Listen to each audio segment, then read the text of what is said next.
If the Democratic Party establishment gets their way, then the 2020 primary election will look a lot like the primaries in 2008, because Hillary's mini-me and Obama Jr. are already gearing up for a potential presidential run. Not kidding. Page 6 explains, Senator Kirsten Gillibrand is already reaching out to top Hillary Clinton donors about the 2020 presidential race. Sources tell us that the New York senator has been personally making calls to some of Clinton's biggest backers to, quote, talk about the direction of the country. One source said she isn't directly asking donors about her chances in 2020, but it is implied. However, while Gillibrand has close ties to Clinton's political network, the move hasn't gone down well with some of Clinton's supporters. Many of us still are grieving. It's like going after the widow at a funeral. So you can guarantee that if she's already contacting donors, she's going to run. Now, what's weird is that she really wants to sell out. It's evident. She's calling all the donors, asking what, her chances are, because they really are the ones that's in control of the Democratic Party and the political establishment. But what's weird is that she doesn't have to call the donors. Kirsten, you already sold out a long time ago. Look at your top donors. Goldman Sachs, Morgan Stanley, Blackstone Group, USB AG, and furthermore, raising big money didn't work for Hillary Clinton, so why would you double down on a failure of a strategy? It's just very strange to me.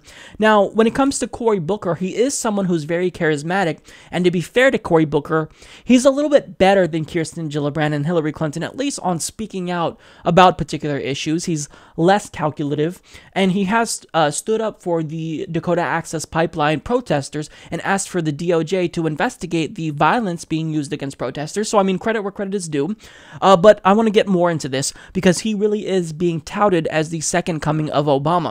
So Politico explains, Booker's name will inevitably be mentioned among the contenders for the Democratic presidential nomination in 2020. Before Clinton's loss, you looked at Booker as being too similar to President Obama to warrant serious consideration for the presidency. Their narratives were too much alike. In 2016, the fact that Booker was black, a junior senator, young, intellectual, and a commanding speaker argued against the presidential campaign because of the similarities to Obama.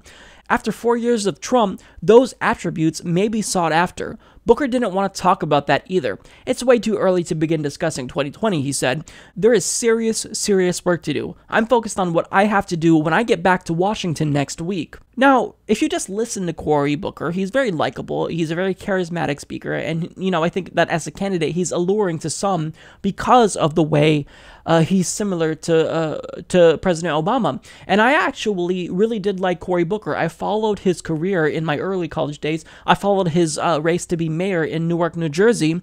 And first he failed, and then he ran again and eventually won, and now is a senator, obviously.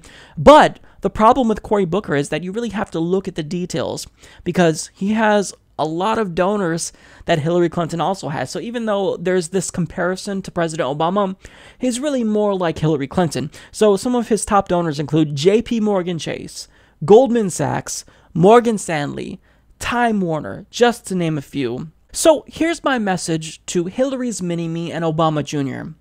If you really do want to run for president, you're going to have a hell of a time convincing the American people that you are in fact on their side, because you already sold out. You didn't even wait to run. You sold out to Goldman Sachs, Morgan Stanley, JP Morgan Chase.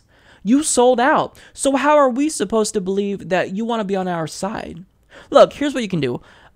If you really do want to run a campaign, one, you have to run as a progressive and actually champion a couple of progressive ideas and not just pay lip service to us. We actually have to believe that you're going to stand up for our values. And two, you need to not have a super PAC. You need to not take large contributions, but you've already done that. So, I mean, I don't know how you can possibly appeal to progressives. What you should do is spend the next 4 years cultivating legitimacy among progressives specifically, because that's where the grassroots activism is. That's where the heart and soul of the Democratic Party lies. And that's how you're going to inspire millennials to get out and vote, who you need to win. It's very clear. Again, you guys thought that, you can win the election without millennials and without the base, without Bernie Sanders supporters. And that hubris gave us Donald Trump. So if you really are serious, then take my advice, Don't be a sellout. Give back the money now that you gave to Goldman Sachs. Take a stand against political corruption and say,